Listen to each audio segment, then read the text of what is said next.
Have you ever thought about our cultural practice of saying, God bless you, when someone sneezes? Why do we do that? It's really kind of unique that we consider it to be polite to bless someone when they sneeze. And it's not as though sneezing is some kind of dire situation where they need God's intervention immediately. Furthermore, what do we do when the person has multiple sneezes? I mean, do we say God bless you each time?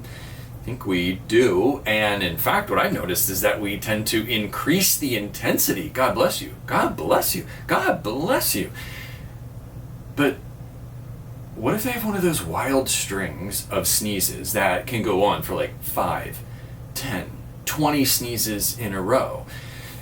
In my house, we tend to say God bless you for the first one, and then we kind of shorten it to maybe just bless you, and frankly, if they get on to the third one, sometimes we even do this for the second one, we just say bless. But that's where we draw the line. Is blessing actually doing anything to help the people who are sneezing? They don't really need our blessing. If we say God bless you, then maybe we mean it as a prayer, and that could be a good intention, that God would work in their lives, and maybe the whole heart behind it is that they're about to get sick, or the sneezing is evidence of a cold and we want God to heal them. And that's great. But my suspicion is that we rarely, if ever, think about the heart behind God bless you. We just say it because it's polite. It's actually kind of expected. And if it doesn't happen, sometimes there can even be a negative reaction. Sometimes, have you ever been in the presence of someone who blesses themselves after they sneeze? It's only happened rarely that I've experienced this, but I have. It's kind of awkward. Might be actually a little bit off-putting, like, oh my goodness, I can't believe they just blessed themselves. Why would they do that? Well, maybe the self-blessing suggests that they're just simply unwilling to wait for other people to take notice and say God bless you, and they're just being impatient. Or it could be another reason. It could be that they are upset that the people around them are waiting too long, and they're a little bit angry. It's like, oh, God bless me. Then again, it could be simply a good motivation where they think that every sneeze needs a blessing and they really don't want to miss out on that blessing, and so they say, God bless me. But does every sneeze need a blessing? No, of course not. It's not wrong to say God bless you or even God bless me. Might get you a little bit awkward, but there are much more important ways to understand the concept of blessing. And that's what chapter 3 in the book Surprise the World by Michael Frost is all about. In fact, the title of chapter 3 is Bless, the First Habit. And there he's referring to the 5 habits of highly missional people, which is the tagline of the book. Those 5 habits form the acronym BELLS. Bless, eat, listen, learn, and sent. We've had a couple introductory chapters over the last few weeks, and now we get into the first habit, bless.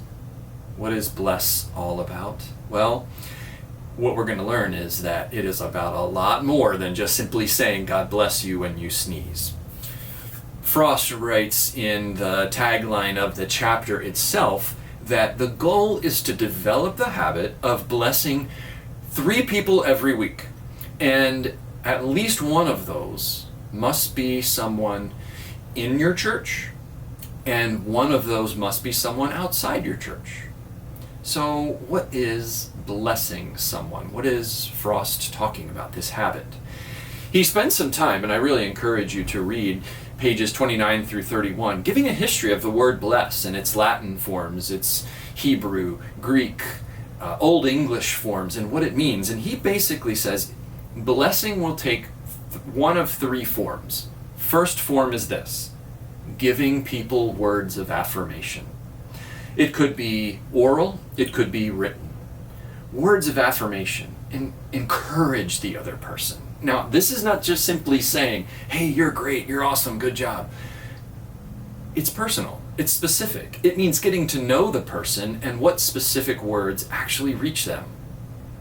Second, blessing not only means words of affirmation, it means giving acts of kindness to people. And we perform acts of kindness, Frost says, when we willingly choose not to draw attention to ourselves, but we tangibly help and assist other people. This could come in a variety of ways. So, words of affirmation, tangible acts of kindness, and thirdly, blessing someone means giving gifts. Now, I immediately read that and thought, oh boy, here we go, money. Why does it always have to be about money? What if I don't have money? What if I don't have a lot of disposable income? Well, Frost is saying that giving gifts could involve no money whatsoever. It could involve very inexpensive gifts. It's thinking creatively about who that specific person is and what kind of gift might really encourage them and bless them.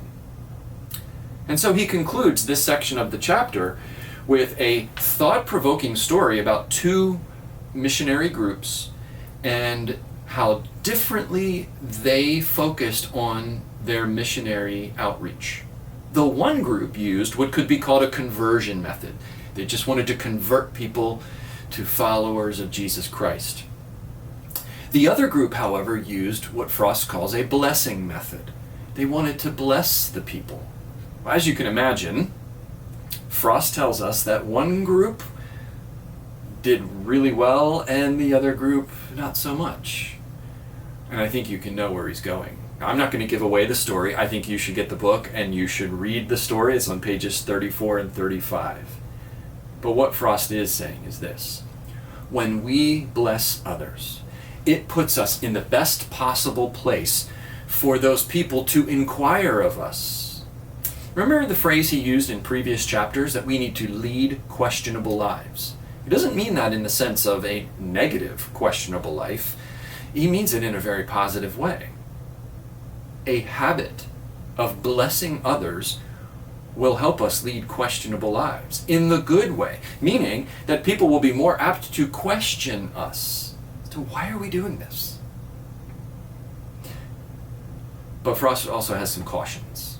You wouldn't think that blessing people could go in a bad direction, but actually it can. And we need to be aware of it.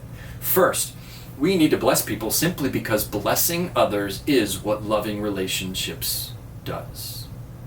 We're not blessing people because they're some part of our evangelistic project. Secondly, we bless people simply to bless them. We don't want them to feel manipulated in any way. Those two are very, very similar.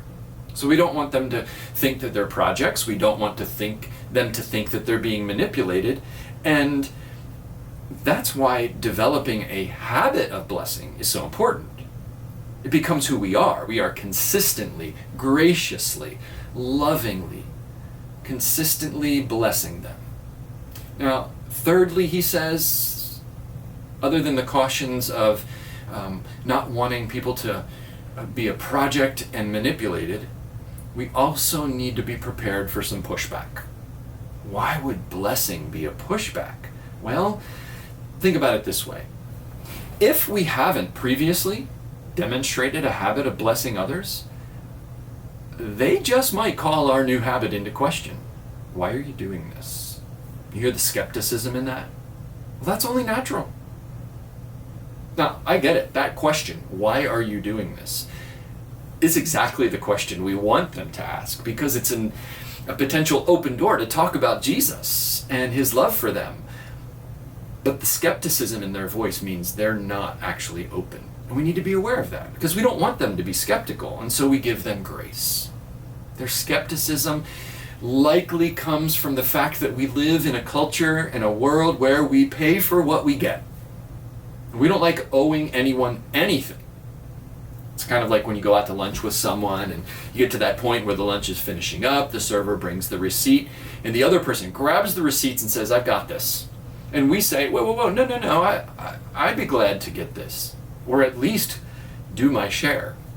And they say, no, this lunch is on me. Well, how do we feel inside?